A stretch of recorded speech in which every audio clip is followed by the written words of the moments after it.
30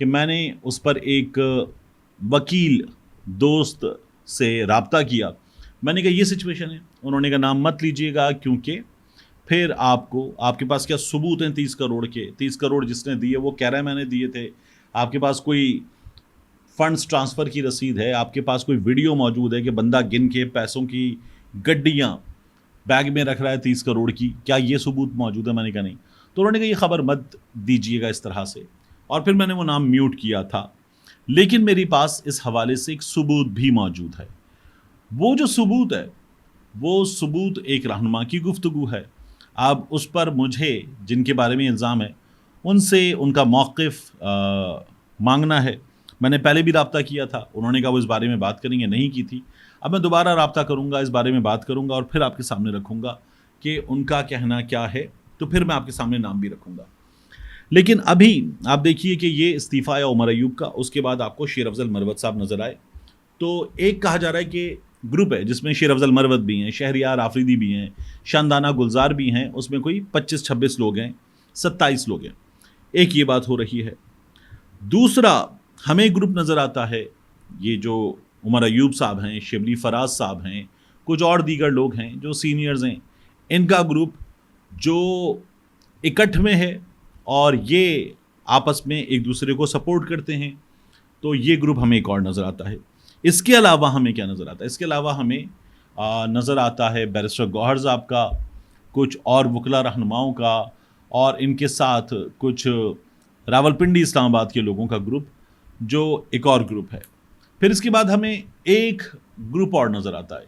یہ گروپ حامد خان صاحب کا ہے, اور حامد خان صاحب کے ساتھ کچھ چھوٹے وکلا رہنما شامل ہیں. یہ گروپ ایک اور گروپ ہے, یہ ایک الگ گروپ ہے. اس کے علاوہ نام آتا ہے علی امین گنڈا پور صاحب پہ, خیبر پختونخوا کے وزیر اعلیٰ. ان کے ساتھ خیبر پختونخوا میں اہم ترین عہدوں پر رہنے والے لوگ, کہ ان کا اپنا گروپ ہے, ان کی 1.5 اینٹ کی مسجد الگ ہے, وہ اپنا بنا کے بیٹھے ہوئے ہیں. اور اس میں کچھ سابقہ اہم ترین عہدوں پر, آئینی عہدوں پر موجود لوگ بھی ہیں جو یہ سب کچھ کر کے بیٹھے ہوئے ہیں.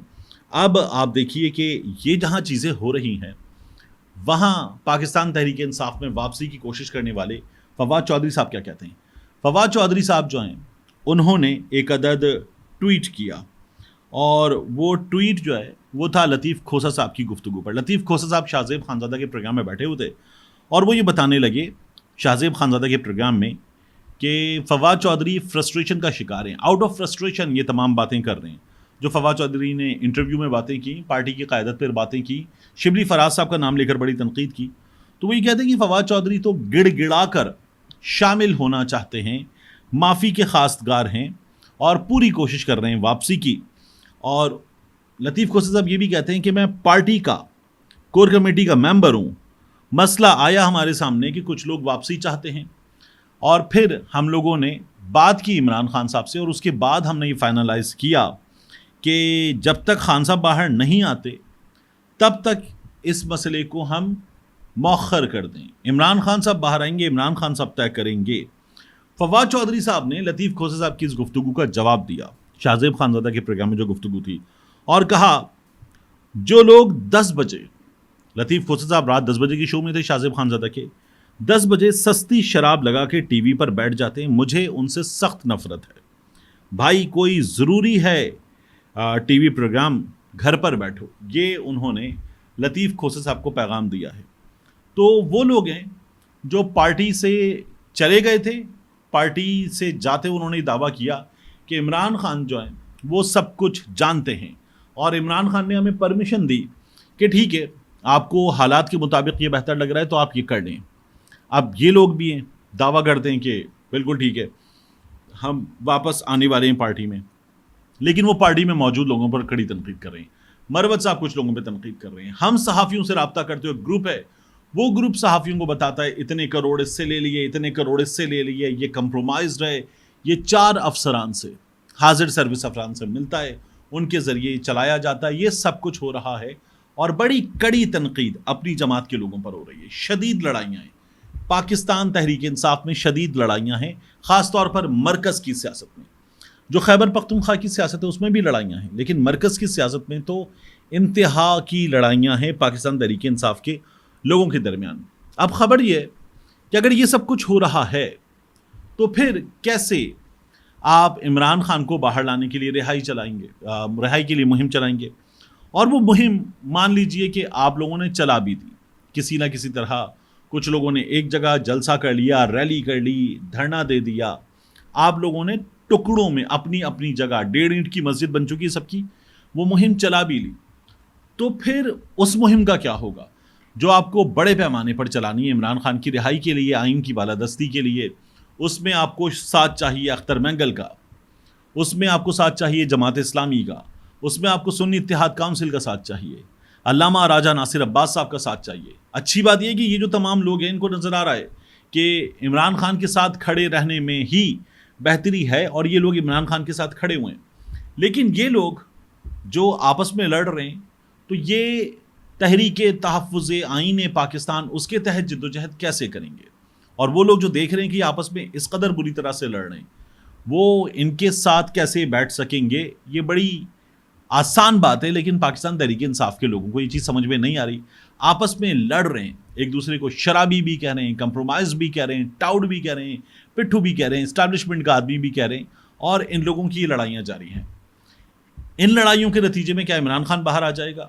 نہیں آتا۔ عمران خان تو ویسے بھی باہر آنا بہت مشکل ہے کہ جو عمران خان صاحب کی اس وقت کی جیل ہے، لیکن اگر یہ لوگ ایسے ہی لڑتے رہے تو پھر عمران خان کیسے باہر آئے گا؟ یہ بات ان تمام لوگوں کو سوچنے کی ضرورت ہے۔ آخر میں آپ سے عرض کروں کہ مریم نواز شریف صاحبہ کی ایک اور ویڈیو آ گئی ہے۔ مریم نواز شریف صاحبہ وہ جو ایک بڑا سا وائٹ شیڈ ہے اس کے نیچے موجود ہیں تاکہ دھوپ ان تک نہ پہنچے، اور ویسے بھی جو ڈائریکٹ سن لائٹ ہوتی ہے وہ ایک مصیبت ہوتی، تو بڑے پیمانے پر انتظام کیا گیا تھا۔ اس کے علاوہ آپ دیکھیے کہ 8-10 افراد کا ایک پورا گروپ ہے جو مریم نواز شریف صاحبہ کی شوٹنگ کر رہا ہے، اور مریم نواز شریف صاحبہ ایسے بس ایک جگہ سٹل، ساکت، ساکن، جامد، وہ مریم نواز شریف صاحبہ کی ہمیں حالت نظر آ رہی ہے۔ یہ ویڈیوز ہر تھوڑے دن کے بعد آتی ہیں۔ ان ویڈیوز کے ذریعے اگر آپ کو لگتا ہے کہ پنجاب حکومت پاپولر ہے تو ایسا نہیں ہوتا۔